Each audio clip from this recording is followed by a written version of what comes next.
Tech-Mex Podcast. We're your hosts, Eric and Mando, and this is episode Sesenta.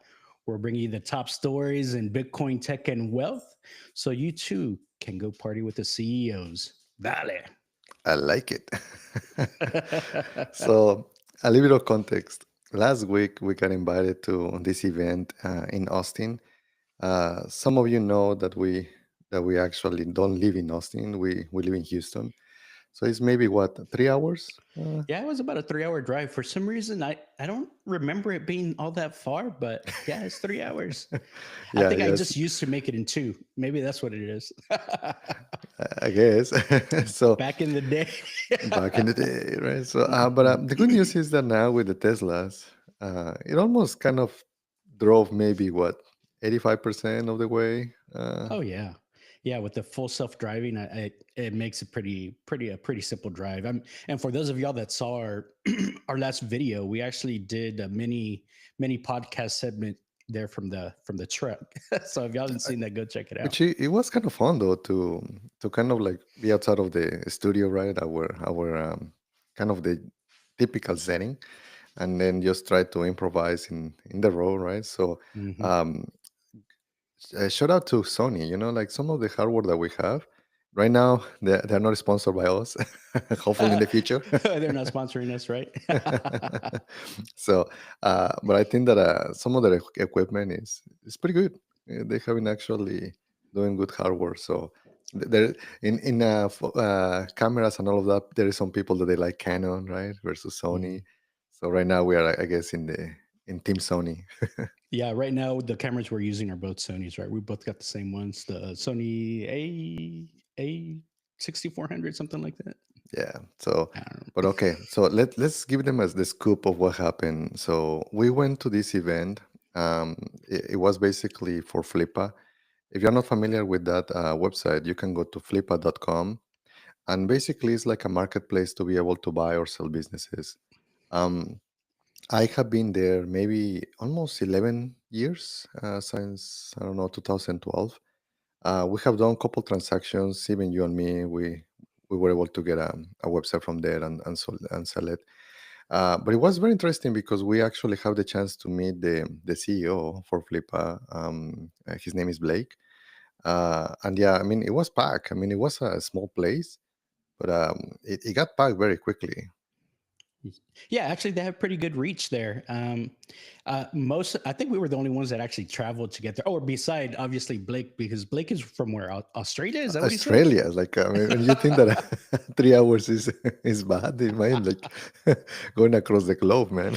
Yeah. So part of this Flippa thing, they were doing a road show. So they're hitting up several different cities, right? Boston, Austin, San Francisco. So the next tour, the next part of the tour was to go to San So, Francisco for the Flippa team, yeah, but and LA, I think that those were and the ones LA. missing. Okay. And Blake was like, "Nah, I'm not making the rest of the trip. I'm going back to Australia." So we're like, "Okay." Yeah. So I think that maybe the crux of the thing is we wanted to figure out what was the type of businesses that right now they're hot. And one of the things that we were like, because it was a lot of people, right, a lot of noise, and we were trying to listen to Blake what he was talking, and guess what was the first type of business? And it's like we were I like so what close, right? what did you say? Like, what do you? Because well, okay, so I just you're right. Like I was a little bit surprised, and we're teasing you a little bit here. I was a little surprised to hear what he was going to say. I wasn't sure I actually heard it correctly. I Yeah. kept hearing something bazinga. I was like, what is that? No, that's not it. But what did you hear, Mondo? So the first one it was YouTube. So like, huh? Yeah. That was like, huh? Well, we already are in the business of YouTube. Oh yeah. we're so we're old pros so at it at this yeah, point, huh? we are experimenting, and we told him that we are doing this pod, but it is difficult. Like I think that sometimes people think that things are easy to do.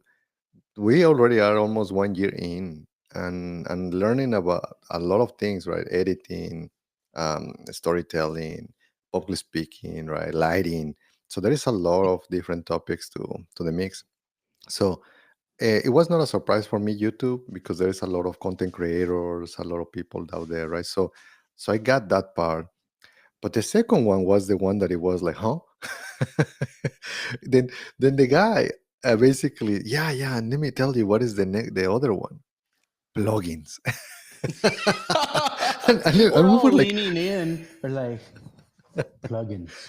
We're like, what do you mean? and he mentioned it 3 times though. It's Yeah. like because we were like what, like plugins.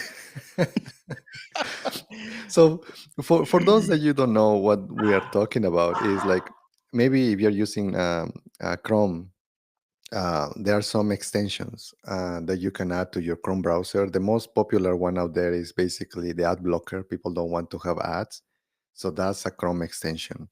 Another one very famous is like Grammarly. Even before GPT, people wanted to have better grammar. It became a $1 billion company, right? So those are the type of things. There are different extensions, but yeah, I was kind of like surprised, like this CEO of the market, one of the biggest marketplaces, and Yeah, telling us that. he was telling us the kind of his inside secret, like secret sauce, like, hey, this is the next big thing. He said content creators for, because they're holding attention, and then like plugins. We're like, wow. Well, mind blown, right? We're like, okay. We now at first we heard that, we're like, is he Mhm. serious? He's not just messing with us. But no, so we did a little bit of research, and yeah, we started seeing, okay, yeah, there are some pretty big sales having to do with these plugins, and Mando did mention a few of the bigger Yeah. ones. But yeah, it's actually something. It's a thing. So maybe that is a pretty good marketplace. We had not considered that as something to focus on, but Yeah, it's we, pretty we we interesting. were thinking that they were too small, but no. In fact, I mean, there are some that they are making 2, 3K a month, right? So, and there are others that hundreds of thousands. There's a bunch of indie hackers that they have built an empire of on this. So Blake might be onto something. I'm sure he is. So I think that but yeah, that's kind of the highlight on that, right? Maybe if you're trying to build a startup, um, maybe maybe try to think on a plugin. And I think that kind of makes sense though, because it's very hard to develop a SaaS, to develop a full-blown product, but a plugin is a very isolated case, right? And you have to know very well the problem, and then you can execute it and basically release it. And there's already a distribution channel. Like you can go to Chrome extensions, to Shopify extensions, to Slack extensions, to Salesforce extensions, right? Mhm. Every kind of like those are distribution channels that it will allow you just to put it there. So maybe Blake is onto something. We were Yeah. just kind of shocked on the answer. Yeah, I think it's pretty interesting. Maybe it's worth some experimentation for us to go check out what extension might work or some plugins that could work. Another thing that I thought that I picked up on, and this was part of their presentation, was I don't know what they necessarily call it, but to me it seems like wholesaling other like e-commerce type websites, like buying a bunch of separate ones that are kind of related and then bundling them up and maybe doing something with them to Yeah. unify the branding and then reselling them. Yep. um, I thought that was also an interesting thing. That was kind of one of their main selling points, or their main case studies that they had. There's this website where, what do you remember what it's called? Uh, Typing type something or other, typing fast typing test, typing test. Yeah. typing test.com, something like that. Well, the folks that brought that to you, what they did was they were searching across Flippa, and they were buying up all the different websites, education type websites or typing type websites, or these types of websites that were kind of semi related. They bought several of them up, they bundled it together, and they resold it as typingtest.com, which was, I think they sold it for $2.5 million Millions. dollars which million. which that was kind of the average. That was it seems like a big number, because when you go there, you see crap selling for, I don't know, $1,000, 10,000 bucks. But they claim that their, I guess, bigger deals, their average is 2.5 mils. So a couple interesting metrics. And going back to the other thing about bundling, I feel that is because the private equity. So if you think about it, when they have a private equity, they have like a bunch of uh, firms and their people. So if the deals are less than maybe 2 meals, it's very small to be able to transact it for them. So in that way, they want to put maybe these brands, these websites, and then maybe altogether can be, I don't know, 10, 15 meals. And then it's a little bit more interesting. And they can repackage it. And if they literally hold it for a little bit and they kind of make it grow, they can just flip it for another two multiples on all of that. So they can just make 10 meals there. So that was an interesting approach because I have seen it done it with brick and mortar. My wife's cousin, she works for a company that consolidates dentist shops.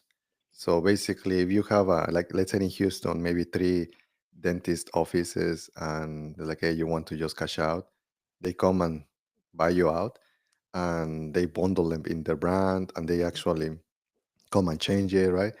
And it's not the only company that I have here. There was another one for pest control. So you think that once again we are techies, and that's the reason why we look into tech. But you can do it in different industries, and as well you can even do it at different levels, right? So you can even get maybe some routes like pull Yeah, routes or landscaping, yard landscaping cutting. routes. Hmm. That's true. I mean, those are kind of tried and true, right?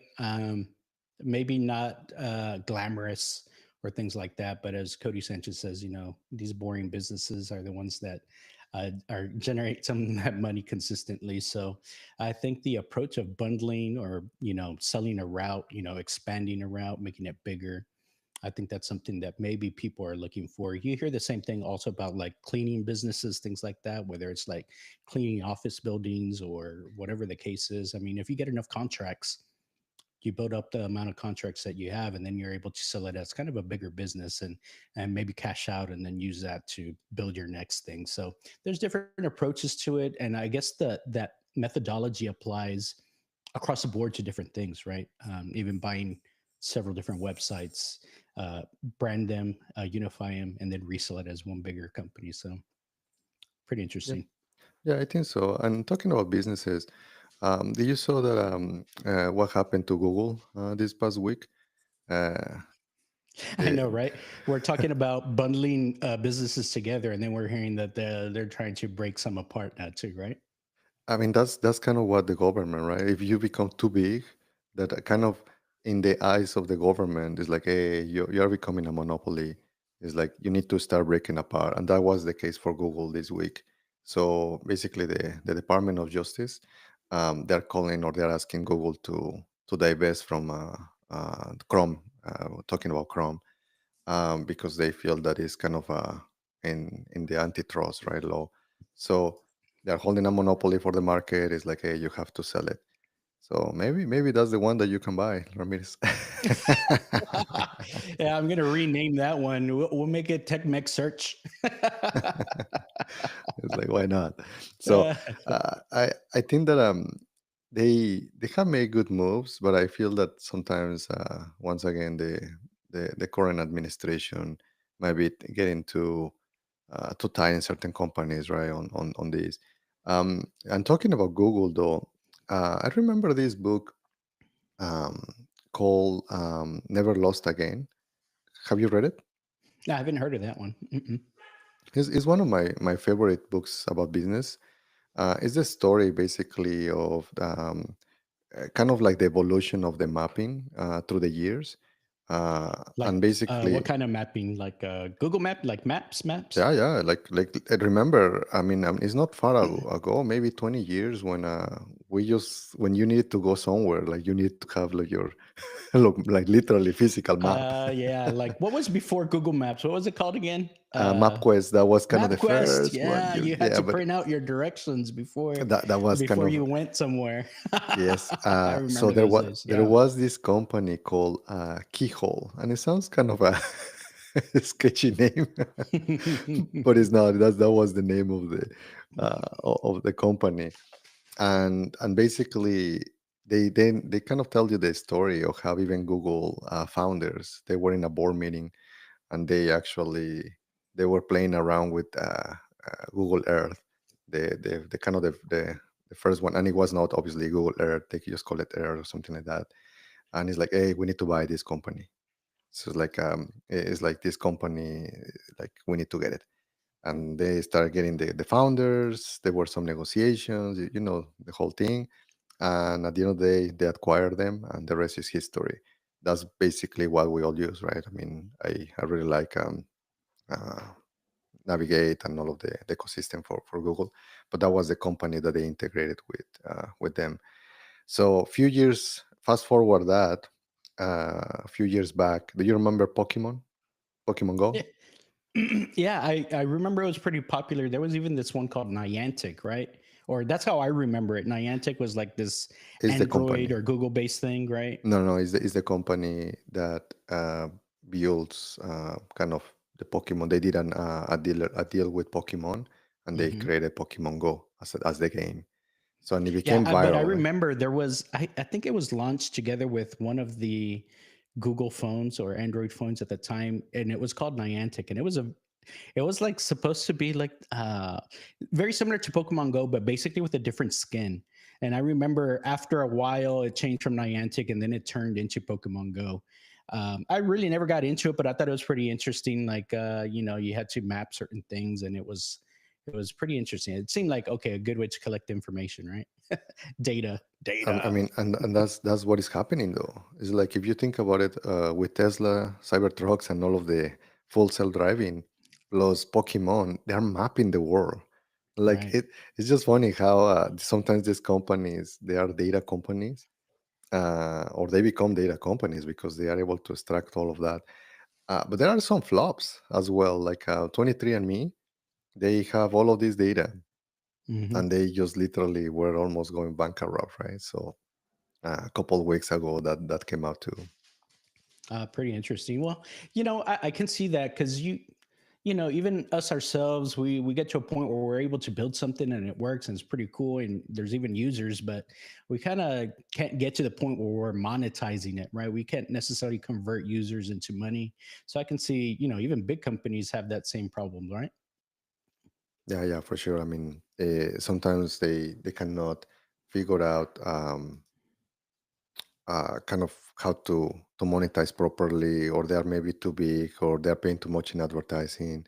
So uh, yeah, there's some beauty of bootstrapping for sure versus maybe VC, because when you are VC backed, then you have all of that money that you haven't truly created that um, prove the business model, right? So maybe you get the traction, maybe people is using your product, but yeah, if you haven't been able to get some money out of it, then it's tough.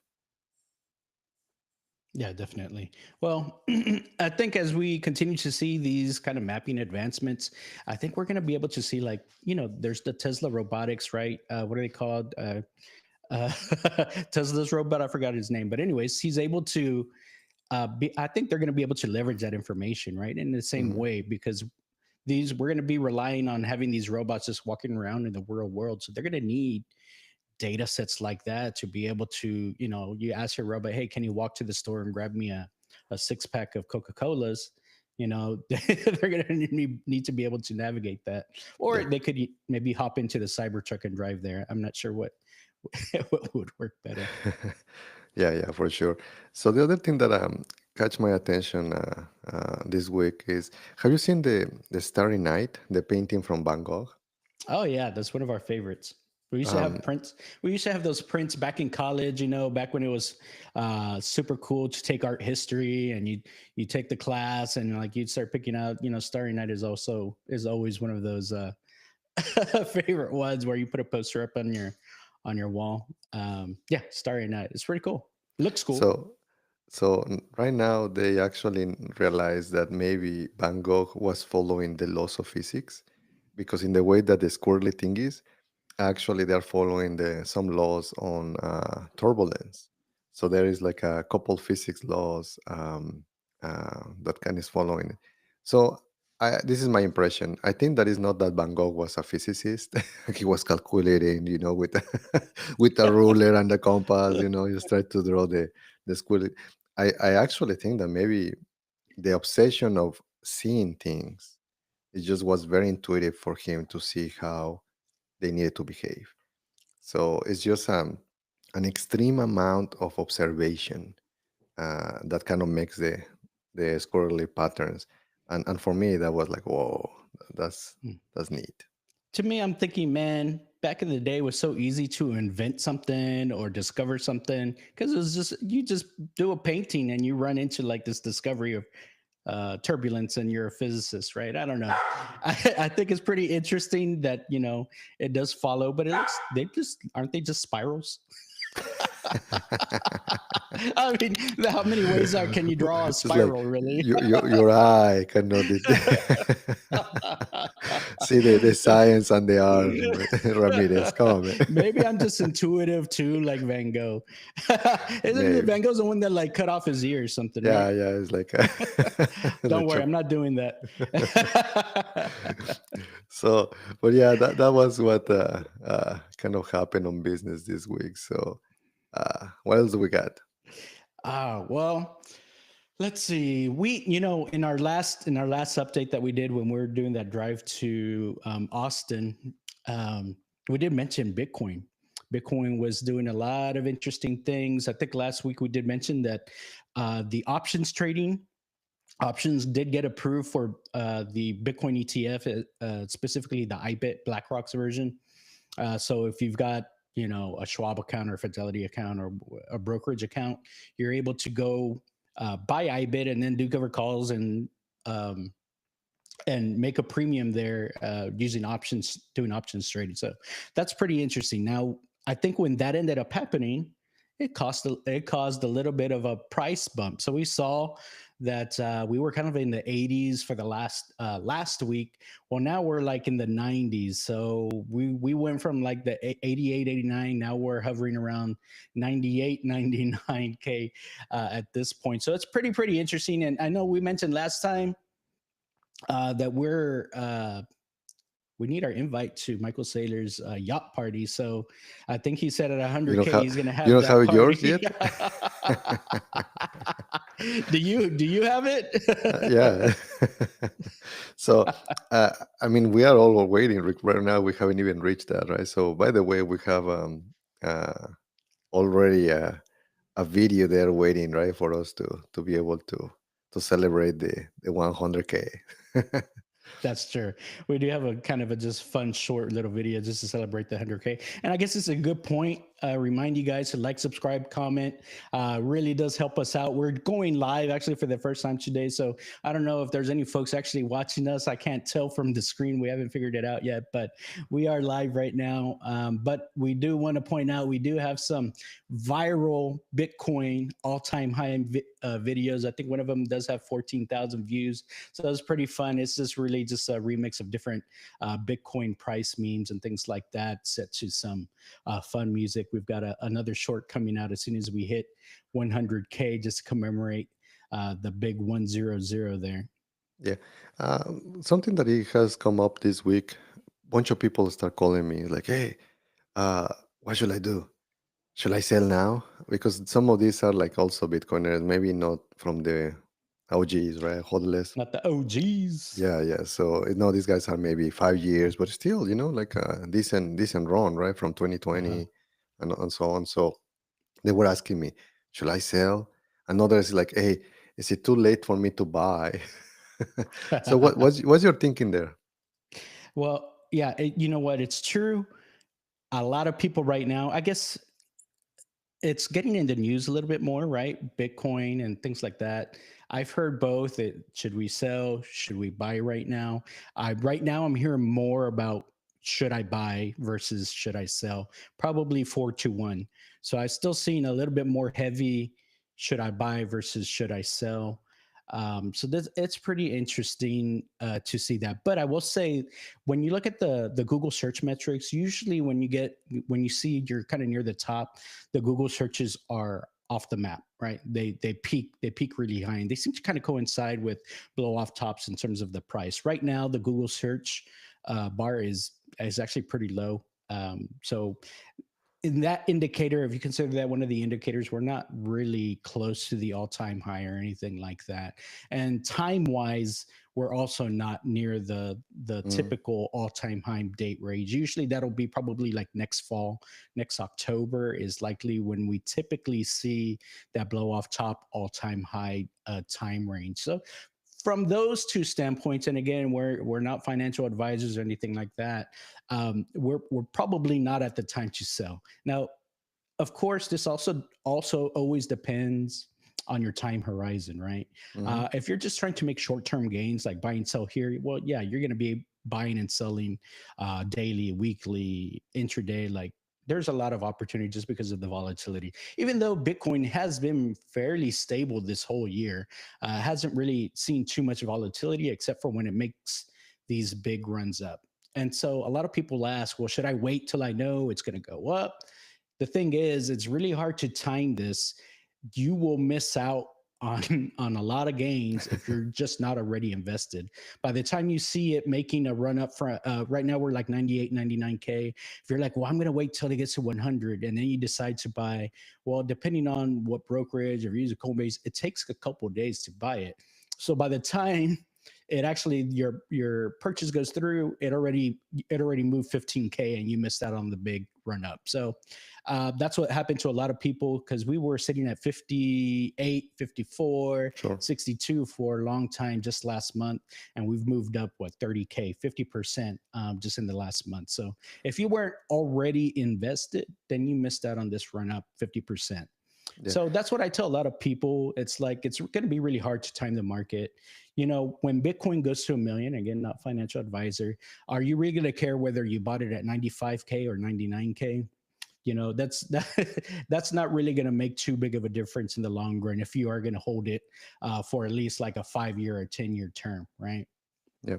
And for me, sometimes you say that when it's going up, usually goes in waves, right? We have been saying that.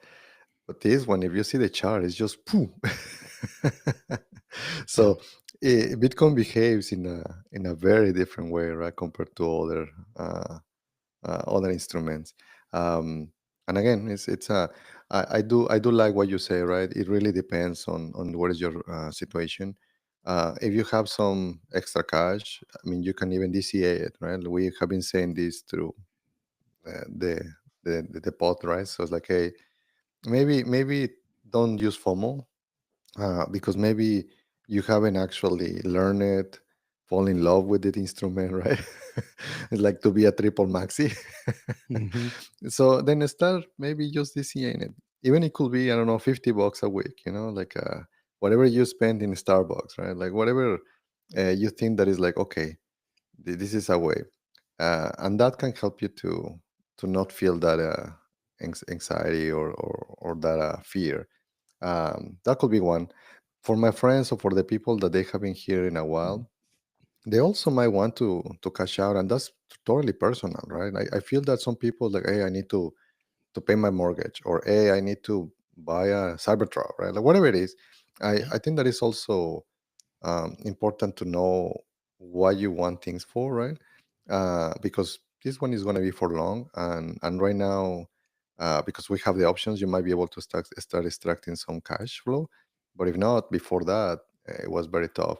So that was what I told a couple friends that they are very anxious about this.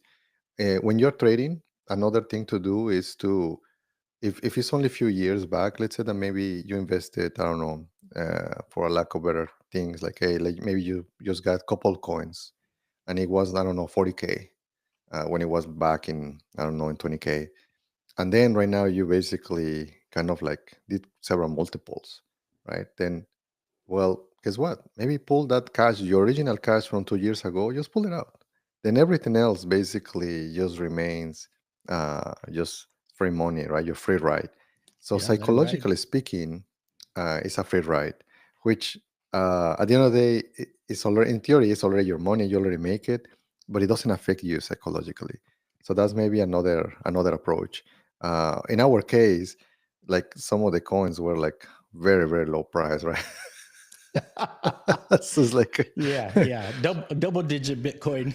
yeah, so it's like for us might that not apply, right? But it's just interesting. At least once again, it truly depends on your price, how you're feeling, your anxiety, and if you truly need maybe that money. Because here's the other problem, Eric. uh you get the money, where are you going to put it, right? So everything right now is going in that way, right? It's not like you can move it to stocks. Guess what, also the stocks are high, right? Or what are you going to put it, maybe, unless you are putting in real estate to try to diversify, right?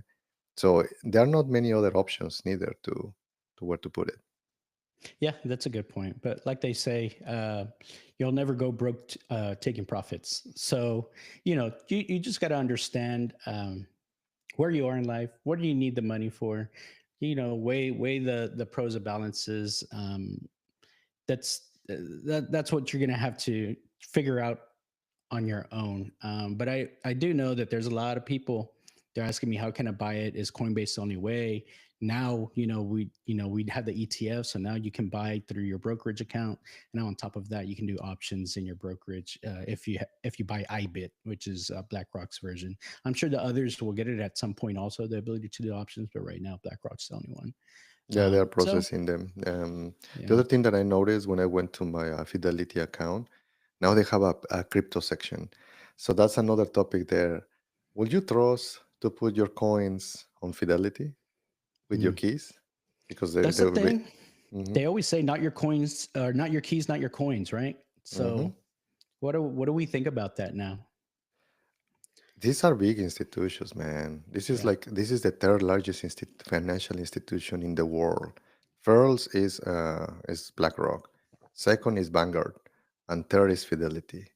So if they run out with your coins, it's like, I feel, and again, it's not only that, right? It's like all of the um, pensions and all of these different ecosystems. So now it becoming very legit. Which I think that for some people though, that maybe they are worried that they will lose their coins, they will get hacked. It's a solid, I guess, option. I would prefer Fidelity versus Coinbase in that regard. It's like, hey, I mean, a lot of bunch of people's 401ks, it's already in Fidelity, right?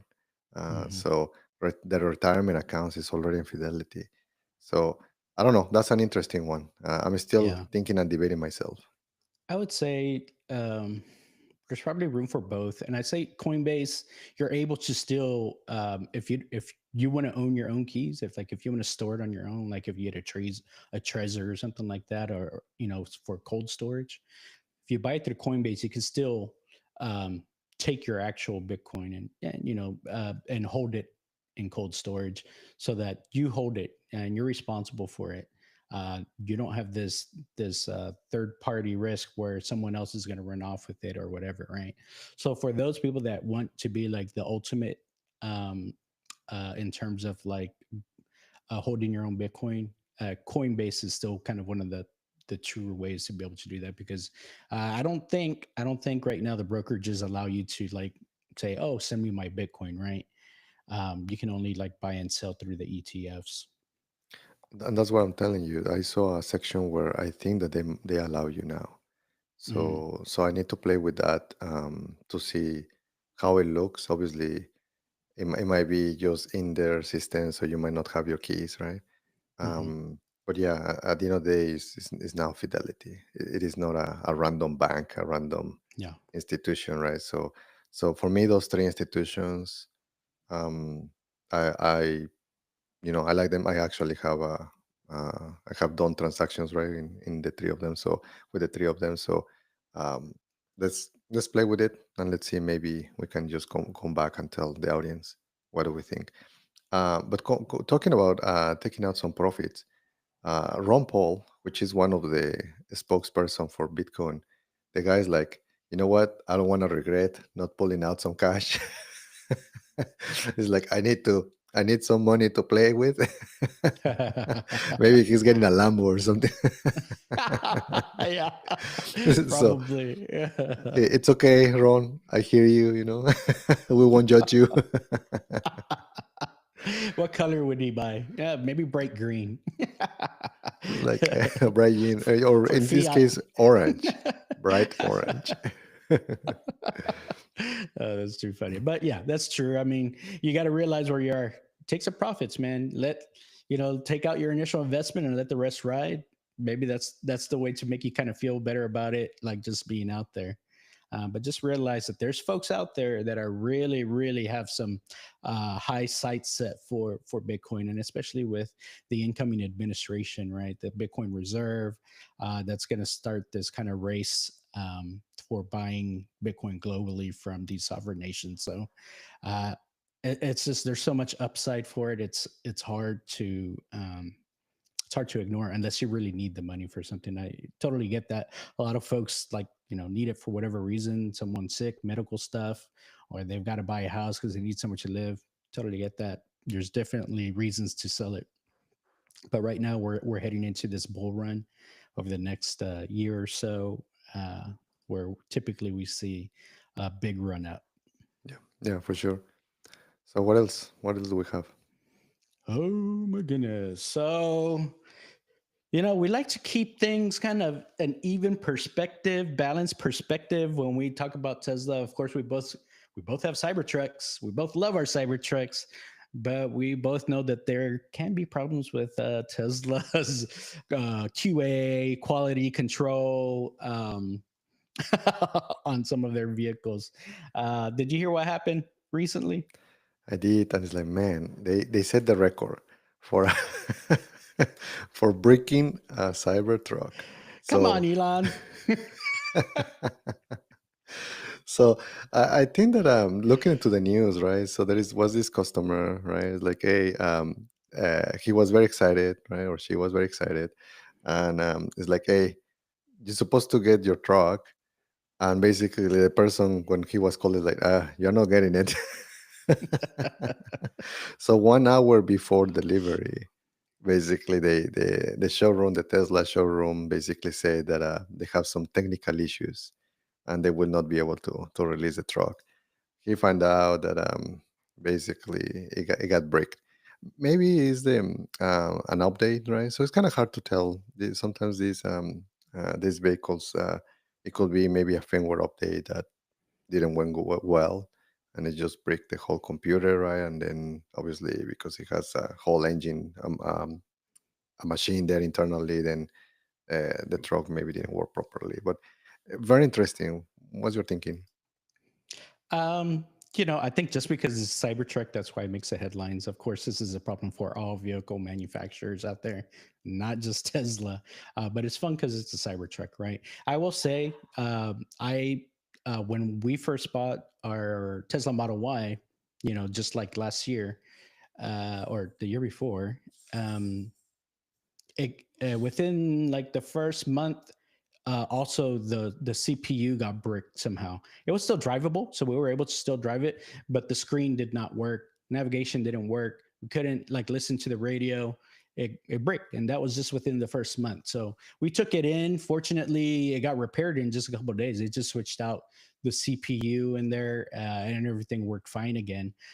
But it happens. That's that kind of stuff, and uh, Tesla usually sends out over the air updates, but sometimes you have to physically go get something fixed or repaired or whatever the case is. And keep in mind, Model Y is like one of the best selling vehicles. It is the best selling EV vehicle for sure, but I think it's even one of the best selling vehicles just in general, right? Hmm. So I, you know, take it with a grain of salt. Of course, there's going to be still some issues with Cybertrucks. It's still fairly early in its run for Cybertrucks. The Model Y has already been out for, I don't know, 6 years or something. I'm not sure when their first one was. So I think that's pretty interesting.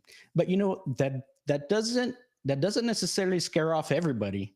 Did you see who was driving around a Cybertruck? I did, and it was cool. Our our president-elect Donald Trump, right? Well, they don't know, but you see a bunch of people just posting it. Ah, Trump or Elon, they're there on the Cybertruck.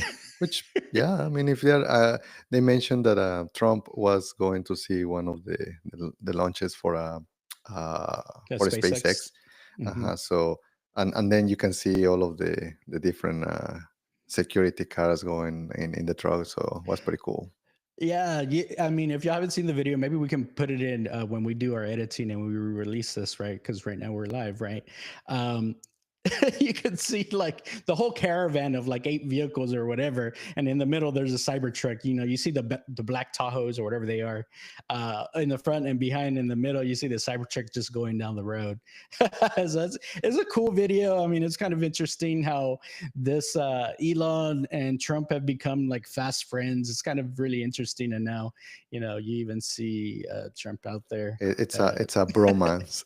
It's a yeah, that's right. It's a quick bromance that they've got there. So it's pretty interesting. Oh, maybe we can get Trump to check out our sponsor CT Mods. We've got, if you use code MEX22 or our affiliate link that we'll have in our notes, maybe he can get like, I don't know, some nice leather seat covers, and actually have some here if you guys want to see. I haven't installed them in the truck yet, but it's got these nice white inserts to match, since I've got one of the earlier Foundation Series 6, which has the white dash. Mhm. It's got it'll have that white to kind of match. So pretty interesting. Check them out. It's one of the new channel sponsors. So they've got a bunch of Cybertruck stuff there. CT Mods, find them. They actually also have a sister site, Test Studio, where they have other like Model Y or for the Model X or whatever other Tesla vehicles you might want. But CT Mods is specifically there for Cybertrucks. Yeah, I mean, maybe Trump might like some of those spare parts, huh? to pimp his truck. Well, he probably has McDonald's in the car, right? So he needs like the cup holders, a specialized one, so it doesn't get dirty in there. It's so it's so there only was like $30 or something, right? another picture about Elon, Trump, and RFK Oh yeah. eating McDonald's, right? So I think that it's fascinating that we all trying just to live longer, to 100 years, not being able to eat like all of this junk food, and you have like Warren Buffett. That's true. He drinks his like daily Coca-Cola and and three. and uh, and Trump, right? Like just eating this junk food, and the guys, I mean, they look good. They're gonna hit probably 100. Hey, maybe there's something else in there in the McDonald's food that helps preserve the It's body. the preservatives. The preservatives in the fries. Yeah. Oh gosh. well, pretty interesting. Speaking of caravans, next topic. So Did you hear or did you see the AI stuff that came out from Coca-Cola? Another one of our favorites, right? no. Tell me about that one. Okay. So all right. So of course we know AI is like getting bigger, faster, better. People are trying to figure out where to use it, things like that. Well, Coca-Cola had this idea to remake one of their ads that they had from way back in the day, right? It was this popular one with it's kind of this a town covered in snow, and you see the big Coca-Cola trucks being delivering Coca-Cola, and they're all lit up, and it's really beautiful and stuff like that, right? This is kind of a old classic Coca-Cola commercial. Well, they Hmm. remade it using AI. And Okay. actually, I thought it looked pretty good, but there's like some backlash. Everyone's like, we don't want AI Coca-Cola commercials, time to drink Pepsi, blah blah blah. I'm like, dude, man, I don't know. I think it looked decent. It didn't look perfect, but it looked pretty good. And I'm not gonna switch out Coca-Cola for Nonsense, Pepsi. though. Look, it's one of the brands that Wait, really? You need to reach out to your contact at Coca-Cola and let them no, we got their back on this Yeah. AI generated ad. We like it. Yeah, few years back, I had this company and it was about digital advertising, and basically they were sponsoring on that. So uh, I personally like Coca-Cola, right? So even when I was little, my mom, you used to put in my bottle Coke. It made you go nap nap. It's like let's take a nappy with my Coke. So don't mess with Coke. Oh yeah. If it is If it is AI, who cares? It's just still tasty. Well, if you think about it, what do you think? Do you why do you think there is this backlash? And I will say that last year, I think Coca-Cola did another AI ad, and it didn't have any of this backlash. I think that is just People seem how to accept it. it's pop culture, how you can see how people is perceiving, hey, this is invading, AI is invading everything, right? Like it Hmm. was okay when it was like only nice recommendations from Netflix or Amazon, but now it's like you're seeing freaking robots with Kim Kardashian, right? You're seeing like Oh freaking God. cars driving by themselves, like freaking Teslas with no people, right? Then, then it's like on top of that, you're gonna take my Coke. It's like no, revolution, revolution. People aren't ready for the future sometimes. I do remember like when AI really started, getting more popular and started to tell people about it. Hey, you guys have to check out this open AI, chat GPT. It's like this new thing, right? Way back then, it was like probably 2 years ago at this point, before it was really like super popular mainstream. And people are like, people would tell me, do you think the government's going to ban it? And I'm like, uh, why? Like, what's the thought process? They're like, so we don't lose our jobs. We need to keep our jobs. AI is going to take our jobs. So we need to ban it. I was like, well, I don't know if that's the right approach, right? But maybe that's why people are maybe against it because they think it's coming too fast. They're not ready. They think it's going to take their jobs. You hear a lot of different things about being replaced. Yeah, I just think that we'll have different jobs or it'll be a tool to make our jobs easier or quicker or whatever the case might be. So all I of the think maybe above. that's where it's I think that rooted, it's all, right? all of the above. Hmm. I think that it's like right now you can see like yoga teacher. Do you think that maybe 100 years that was a thing? Or like Like back in the a day, maybe I don't know, maybe it's called like something else. influencer, like you have Hmm. all of these because and it's on top of different platforms. Like if you didn't have internet, if you didn't have like YouTube, and if you didn't have like all of this ecosystem, then this type of jobs didn't exist. So I think that is the same. You're gonna see, like even in the case of Uber, all of this gig economy, you need to have internet, you need to have like mobile apps, the kind of Apple Store and so on, and then on top of that your GPS. And then guess what? You create a marketplace to be able to do that. But it's gonna be similar here. Maybe thinking on how the life is gonna be when you have robots all over the place, right? We know that Elon has been able to execute very well in hard tech. So I can see maybe in a few years having, I don't know, everybody has their own Optimus, right, in their house or their equivalent, and just like your helper, your true assistant there, and then thinking on all of the different businesses that will incur to get it to that point. So, but I also am empathetic with people. Like, you might think that maybe it's Terminator and it's gonna kill us all. I think that's still on the table, right? It's like, are you start being nice to your AI? We have sold y'all. Be nice to your AI. They know more than you think. I think. For sure. But yeah, I think that Coca-Cola was kind of in the spotlight recently, which is again is weird. The other one was with uh, RFK, who was claiming, hey, you have to remove the corn syrup and then maybe sugar cane to add it on Coca-Cola. So I'm all for that. I really like Yeah. the Mexican Coke because of that. Bring the Mexican version over to the US. I don't think a lot of people would have too many complaints about that. I seek it out. Now, I mean, I try to stay away from high fructose corn syrup because it's super bad for you. It gets processed by the liver. No good. Contributes a lot to lots of folks fatty liver disease that's out there, which affects a lot of Hispanics and Mexicans out there. So something I think that's something good that they're bringing.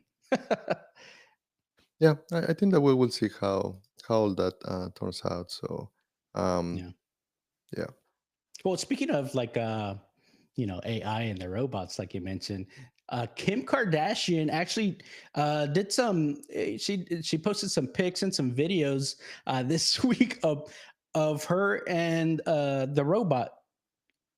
Did you see this No, I with didn't. Optimus? With Optimus? No, I didn't. I Yeah, didn't see it. So maybe when we are in post production, we can add some pictures for that. yeah. Well, it's some pictures and there's even videos. So, uh, you know, of course, if you guys saw the Tesla event recently where they announced the what are the cybercab, cyber taxi, whatever it is, the robo van or the robovan as they called it.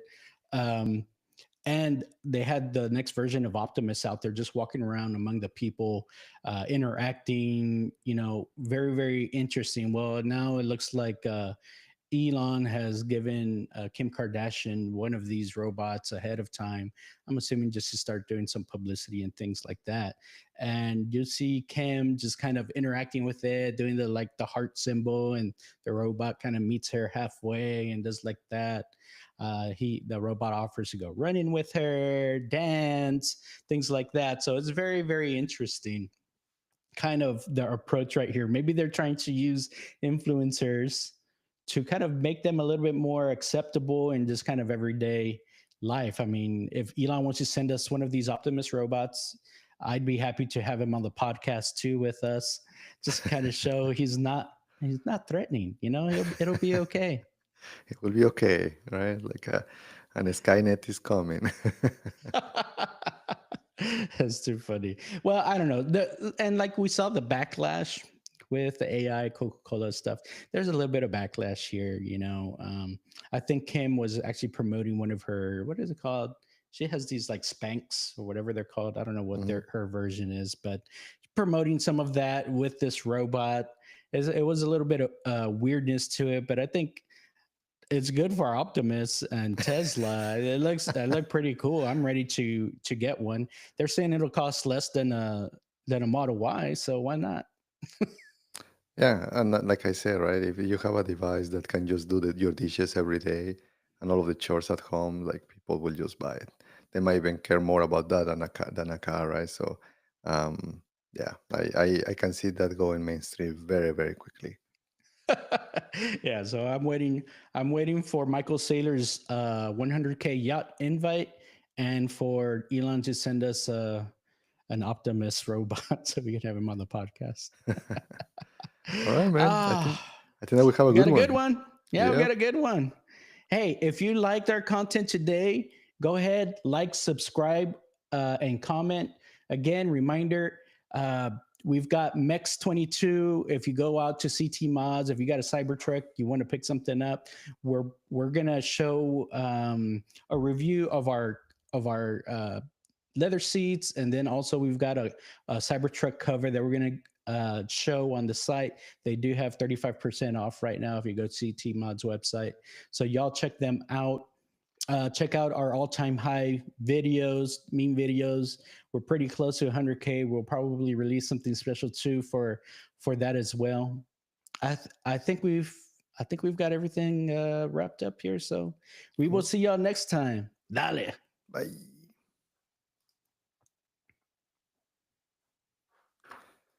Um, there was two people